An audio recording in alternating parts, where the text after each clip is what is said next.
Well, guys, it seems the Nintendo Wii U has reached its unfortunate end, guys. We all saw this coming. 13.36 million consoles were sold after about 3 to 4 years on the marketplace.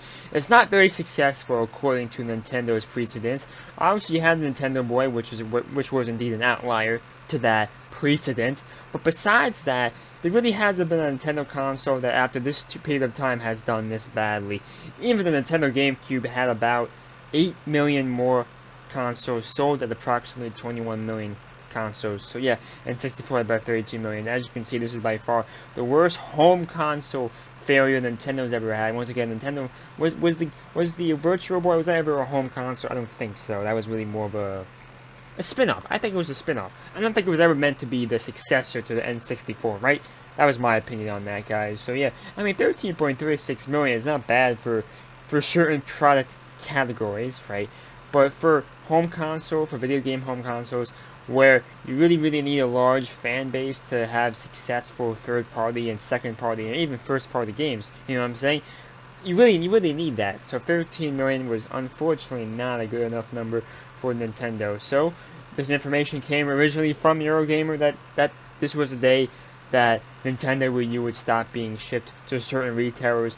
And once again, Eurogamer is back here confirming that information that on Friday this week, Nintendo Wii U will officially stop being shipped to retailers, guys. That's very unfortunate news. You know, this is by far, like I said before many times, this is indeed the worst selling home console for Nintendo, and it's very bad news. I mean, the Wii U had a couple of major failures. I mean, if you want to look at why the console failed, there's a couple of major reasons you need to think about, and it's quite obvious. These are not like small issues; these are major issues. First of all, lack of third-party support killed the console. You had two major gaming drafts I can think of. The first one was a year after it came out in 2013. You had a point from January to who knows when, where you had a really big lack of games. And also, guys, this fucking year, what games have came out this year? You had Pokemon Tournament in February, you had Star Fox Zero like June or something. The point is, you've had 3 or 4 months in between these games, right, that you had nothing. And look at the Wii U right now. What's coming out this year on the Wii U? You had Paper Mario, like, there really is not enough games. You know, there are 2 or 3 major Nintendo games, which is okay. You have third-party support filling in the gaps, but you did not have the third-party filling in the gaps. So unfortunately, that doesn't work for a home console. You cannot just have first-party and second-party running your console. You need third-party support, and Nintendo did not have it. Firstly, why is that the case? You have the architecture is the ARM architecture compared to an x86-like architecture, PS4 and Xbox One. Also, the processing power of such consoles, the Xbox One and PS4, were much more powerful. I know the PS4 was 1.5 teraflops, then the Xbox One was 1 teraflop. The Wii U, I don't know the exact number on the Wii U, but I know it's much less than that. But besides that, it was just a weaker CPU, weaker GPU. Nintendo likes to sell consoles at a profit. But you know what, Nintendo's, you can't always do that. You can't always sell your console at a profit. Sometimes it simply doesn't equate well. And Akamiya has confirmed that he doesn't want to sell the Switch at a profit, which concerns me. It means they're going to skimp out on the specs, right? That's my guess. They're going to skimp out on a couple other things that are really necessary to make it. And the people care all about the price a lot. But I gotta be honest with you people. I could care less about that fucking price. I just want them to make a successful home console. That's all I care about. And I think they should be focusing more on the architecture and the third-party support and the proper specs. Like, people keep dwelling on this fucking price tag. You know what? But why not just spend a little bit more money and make sure you have good architecture and good specs so it's easy to port games over to your console? Why do people keep focusing on the price? The price. I don't like it.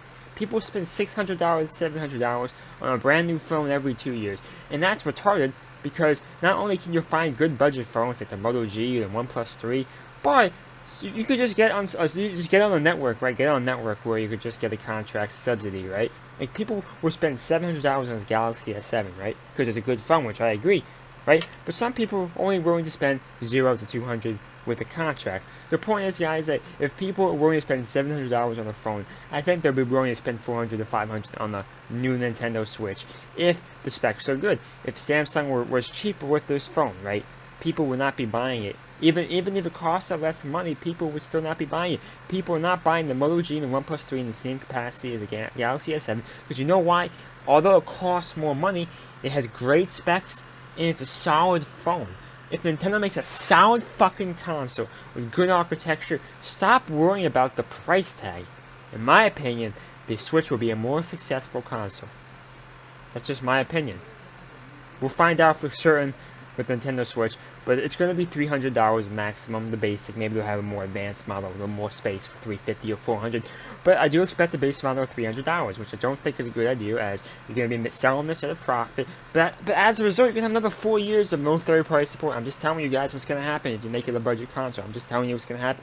Nobody talks about this shit, but you make another budget console, you're going to have fucking shit. Look at the Wii. They got lucky. They got lucky, but the third parties was really bad on the Nintendo Wii. There really was no good third parties on Nintendo Wii after a year. Because you know why? They sold it at a profit, which means they had poor specs, poor architecture, and the GameCube, while it didn't sell well, it had a fair price, good specs. That was the last time Nintendo really did something big like that.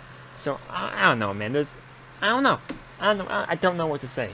Nintendo really should become a software company at some point. I do think that's probably a better option anyway.